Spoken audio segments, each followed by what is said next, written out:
On peut se mettre à cheval sur le... Non, c'est... Oh! Coucou YouTube. On se retrouve aujourd'hui, vous l'avez vu dans le titre, pour parler chouchou et chanchon. La semaine dernière, vous n'avez pas eu de vidéo parce que vacances. Et bizarrement, j'avais le temps de tourner, j'avais le temps de faire du montage et tout ça, mais j'avais pas envie. J'avais besoin de faire une pause complète YouTube, donc notre vidéo la semaine dernière. Et me revoilà cette semaine. Alors, cette semaine, on va parler chouchou et chanchon. Je me suis préparé toute une petite liste de choses que j'avais envie de vous parler. Il y a un petit peu de tout, hein, comme d'habitude. Premier chouchou, je ne me voyais pas ne pas vous en parler, parce que c'est un chouchou de Miam Miam, que je suis tombée amoureuse de ce truc-là. C'est les compotes de chez Andros à la rhubarbe, mais morceaux fondants. Je vous mets le visuel ici parce que j'en ai plus dans mon frigo, parce que dès qu'il y en a, je les mange. Ils restent pas très longtemps dans mon frigo. En règle générale, je suis pas très compote. C'est pas forcément mon délire. Andros faisait compote de pommes vanille il y a quelques mois, mais non, quelques années, parce que c'est introuvable maintenant. Je ne sais pas pourquoi. De temps en temps, je prends compote à l'abricot que j'aime bien. Je prenais régulièrement des compotes à la rhubarbe, mais j'ai découvert les compotes à la rhubarbe morceaux fondants.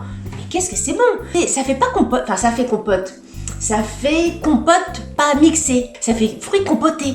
ça fait pas le truc qu'on mange à l'EHPAD. Il y a des petits morceaux, il y a un côté un petit peu acide, mais pas trop. Si vous aimez la rhubarbe, allez-y, allez-y, c'est divin, j'adore. Le seul truc que je regrette, c'est que c'est vendu que par 4. 4, c'est vite vu, hein. Ça part vite, hein. La rhubarbe, c'est un fruit que j'aime bien. En plus, je trouve ça très beau comme fruit. Ces grands bâtons là, de couleur un peu vert, un peu rouge. Il y en a qui vont pas aimer le côté un petit peu filandreux de la rhubarbe. Moi, je trouve que ça amène tout son cachet. Il n'a rien à voir avec les fils de haricots, par exemple. Les fils de haricots, je déteste, mais les fils de rhubarbe, qu'est-ce que c'est bon.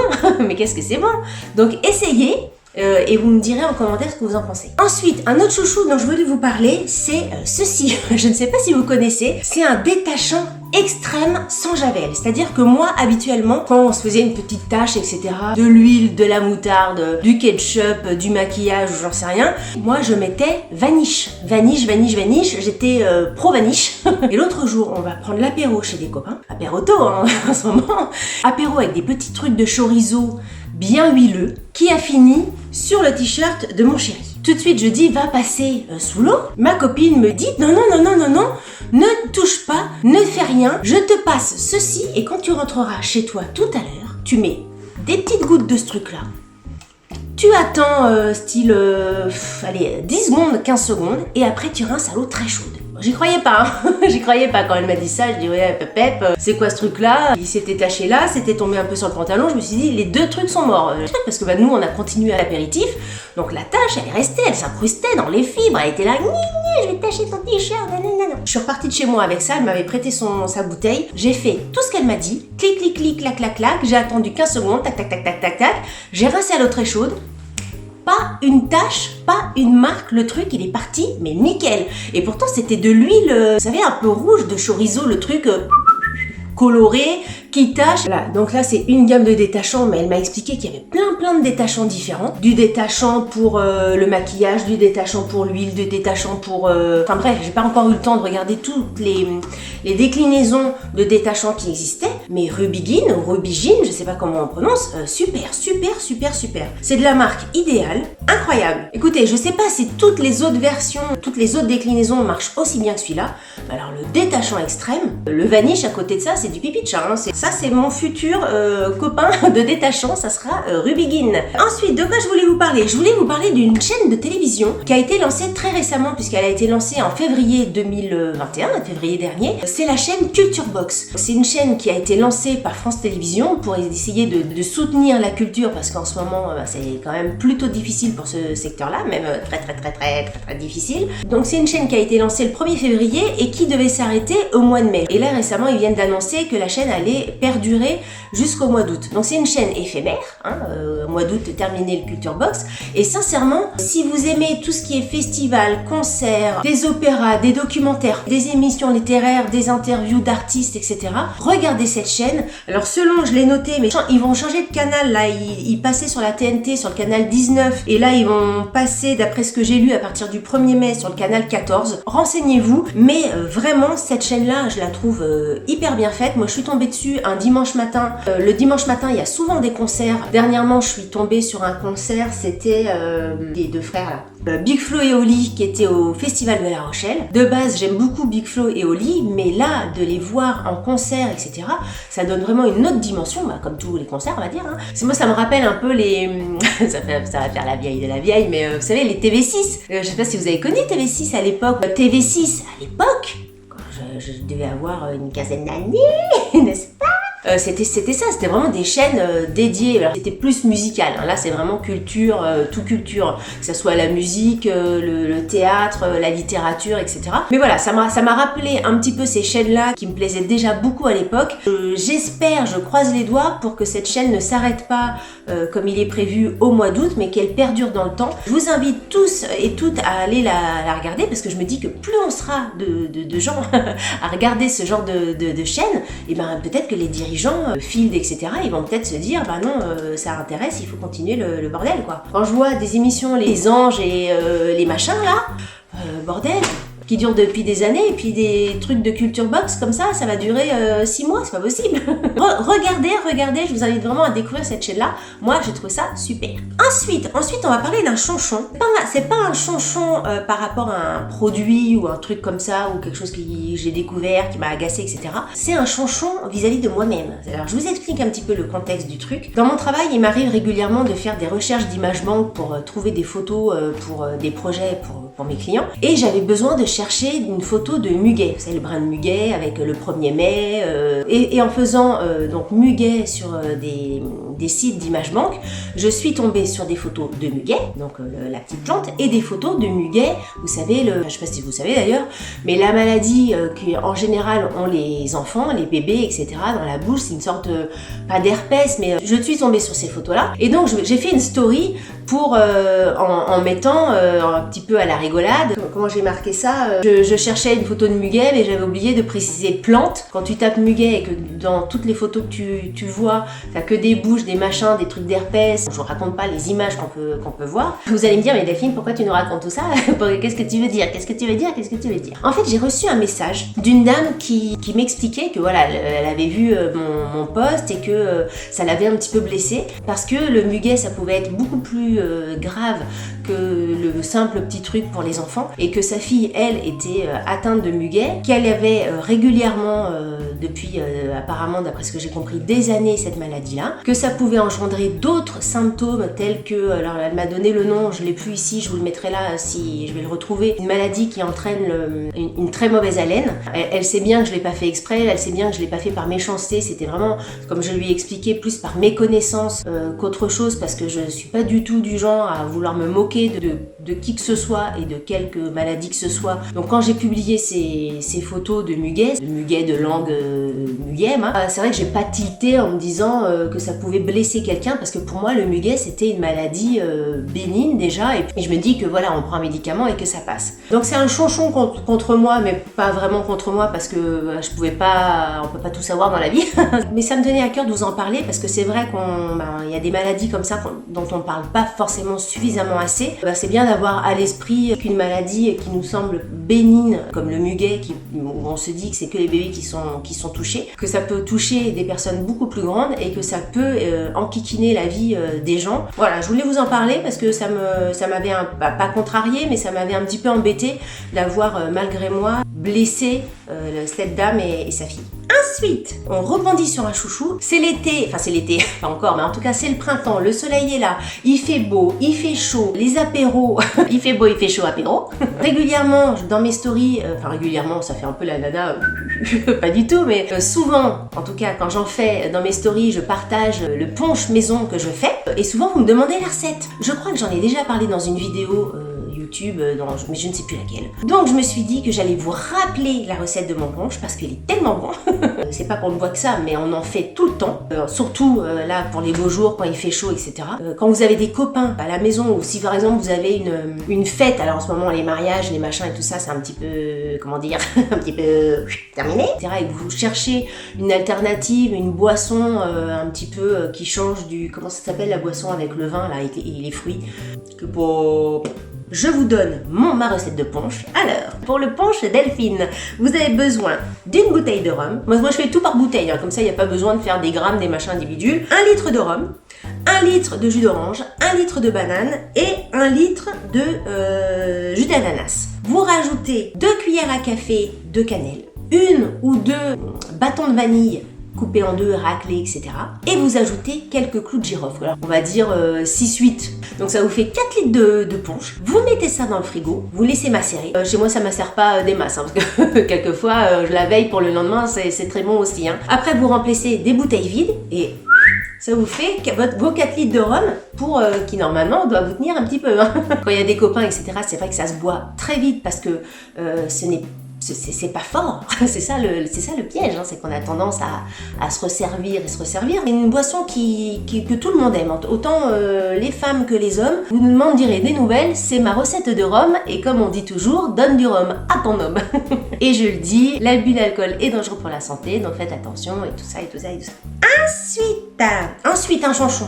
Pour ceux qui me suivent sur Instagram, vous savez que donc on vient de terminer notre terrasse en bois. Donc qui dit terrasse dit maintenant aménagement de la terrasse. D'ailleurs, je pense prochainement vous faire une vidéo spéciale aménagement de terrasse avec des produits de chez Action. C'est en cogitation. Et pourquoi je vous dis ça? Oui, et donc aménagement de terrasse. Je recherche une table de jardin, parce que la mienne était un petit peu plus petite, maintenant que la terrasse est beaucoup plus grande, elle fait toute minuscule sur ma terrasse, donc je cherche, j'ai trouvé la table de jardin, mais maintenant il me faut des chaises. Chaises. Est-ce qu'on en parle, le prix des chaises? Les chaises, ça coûte super cher, hein, même les chaises d'intérieur, etc. Mais les chaises d'extérieur, parce que c'est sûr que j'en trouve des chaises d'extérieur à 30 balles ou 40 balles, mais moi, ce que j'aime bien, c'est ça, là. Donc, je vous mets la photo. Donc, c'est des chaises de la marque Fermob. C'est le modèle Luxembourg. Mais les chaises de la marque Fermob, elles sont à combien, les chaises? Elles sont à plus de 200 balles, la chaise. Alors, vous vous rendez compte s'il vous faut 8 chaises? Et moi, je veux pas que des chaises. C'est-à-dire que j'adore les bancs. Je trouve que c'est hyper convivial. J'aime bien être assise sur un banc. Je suis un peu comme Yannet. Vous savez, je sais pas si vous regardez The Voice, mais il est jamais assis vraiment sur son fauteuil. Et moi, je suis un peu comme ça. J'aime bien, par exemple, si je suis face à ma table, là, face à ma table. Aïe, ça part en live. Oui, donc là, si je suis face à ma table, le fait d'être sur un banc, on peut se mettre sur le côté, voilà, vous voyez pas mes jambes, on peut se mettre à cheval sur le banc et tout. Et je trouve que c'est super convivial de se dire qu'on partage notre siège. Je sais pas, j'aime bien les bancs. Mais le banc, le plus beau banc, celui qui me plaît le plus que j'ai trouvé, c'est aussi de la marque Fermob, je vous le mets ici. Et le banc, il est à combien? Il est à 400 balles. 400 balles le banc. 400 balles de banc, plus 200 balles de chaise x 8. Donc si vous avez des adresses de chaises dans ce style-là, à des prix corrects, dites-moi. Et le banc, si vous avez des jolis bancs aussi, dites-moi. Voilà, donc c'était mon chouchou parce que ça m'agace que les chaises soient aussi chères. Ça m'énerve.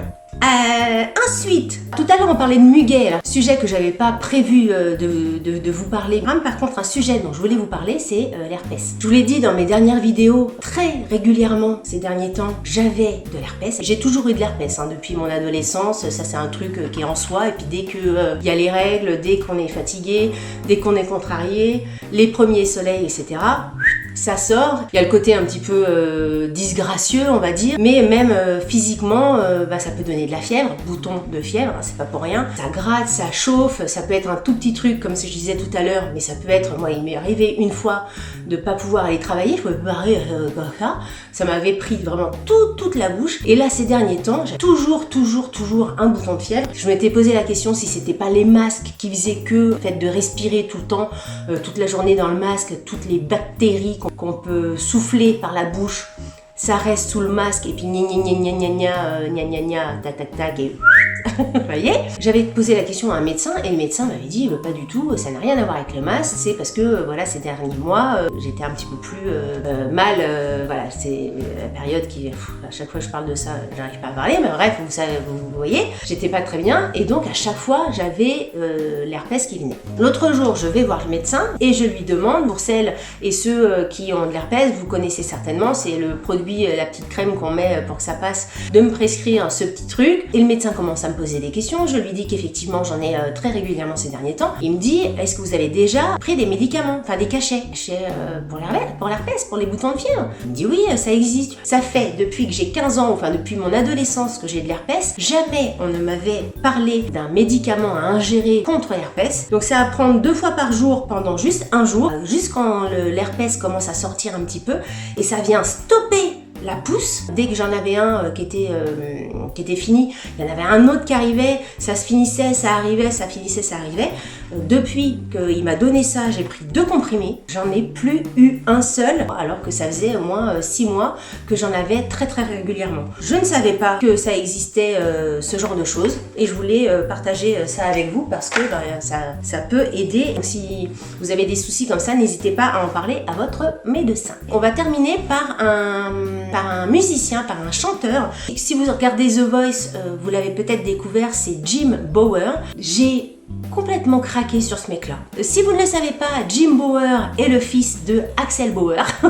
Et pour celles et ceux qui ne connaissent pas Axel Bauer, donc c'est les jeunes, hein, parce que ceux de mon âge, ils connaissent, c'est un chanteur des années 90 qu'on voit plus trop maintenant, mais qui a fait un gros tube avec Cargo de nuit. 35 jours sans voir la mer. Un duo aussi avec Zazie.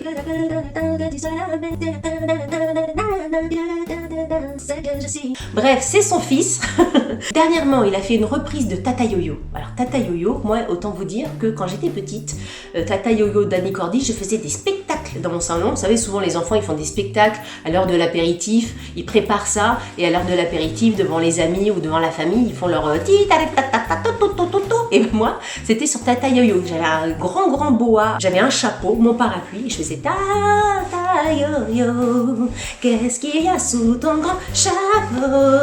Et donc il a fait cette reprise-là, mais pas en mode Delphine, hein, ni en mode Annie, mais en mode Jim Bower. J'ai trouvé ça très bien. Il a fait d'autres reprises de James Brown, de plein de gens. Sa voix, son grain de voix, son implication quand il chante, sa sensibilité. Il chante comme personne d'autre ne chante. Apparemment, ça faisait au moins 10 ans que The Voice lui proposait de faire le casting, mais il se sentait pas prêt, il disait non, patati, patala, patalo. Donc à mon avis, si ça fait 10 ans qu'ils lui prennent la tête pour faire le casting, je pense qu'ils vont peut-être pas le lâcher comme ça. Donc à voir dans les prochaines semaines, mais c'est peut-être le gagnant de The Voice, on sait pas.